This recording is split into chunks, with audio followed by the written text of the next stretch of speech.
Thank you very much, Mr. Chair. And my questions will be directed to our Comptroller General. I'm sure that you're aware that 2 public servants have recently been suspended without pay by different departments, allegedly for their role in the Arrive scam. Your department now employs one of the principal players in the Arrive Can saga, as has been mentioned by my colleague, Mr. Mindone. And he is the Chief Technology Officer, a position which we understand wasn't posted. So not really sure how he managed to get into that position if it wasn't posted. Has your department been contacted by the CBSA with any suggestion of wrongdoing by Mr. Doan or any suggestion that he should be suspended without pay?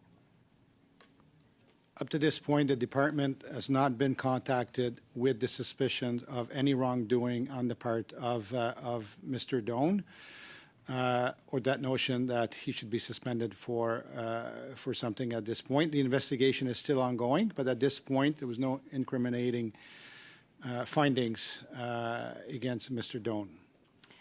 So in previous testimony, we heard that President O'Gorman contacted the deputy ministers of other departments with some allegations regarding employees within their department. Are you aware if the deputy minister has received any communication from President O'Gorman regarding the allegations of Mr. Doan and the Arrive Can app? And I'll let Mr. Rochon correct me here. So, to my knowledge, the Secretary, CBSA, did communicate with our department, and like I said, we were advised that up to that moment, it was not me personally, there was no incriminating evidence against any wrongdoing against Mr. Doan. As I said, the investigation is still ongoing, but that, to my knowledge, that was indeed communicated to someone. Maybe I'll just confirm. I started my position on February 12th, and as I came in, I did have a quick conversation with the outgoing secretary, who confirmed with me that he had not received any incriminating information regarding Mr. Doan. And I do not believe that the new secretary, Catherine Blewett, has had any conversations on the topic as of yet.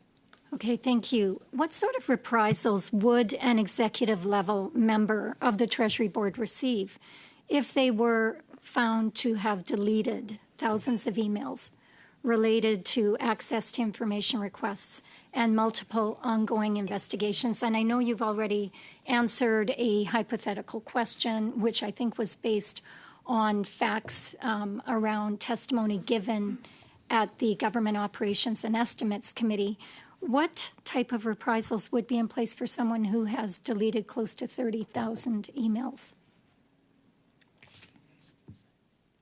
I'm not an HR expert or a labor relations expert, but based on my experience of what I've seen, if there is malfeasance that happened and information that was genuinely discarded to hide something, for example, I mean it could go to dismissal for sure.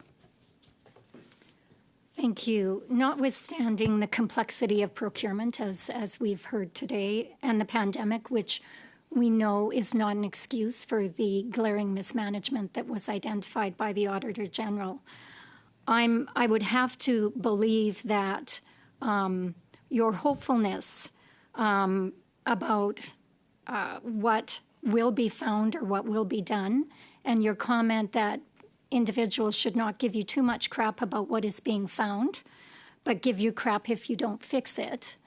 What are you doing to fix it?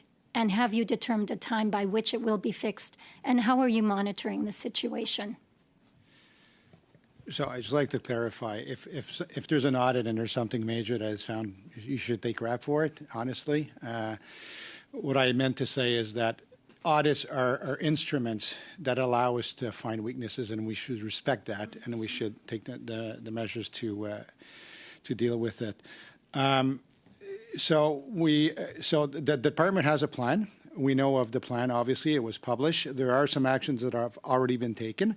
Now we need to monitor to make sure that these actions will actually work.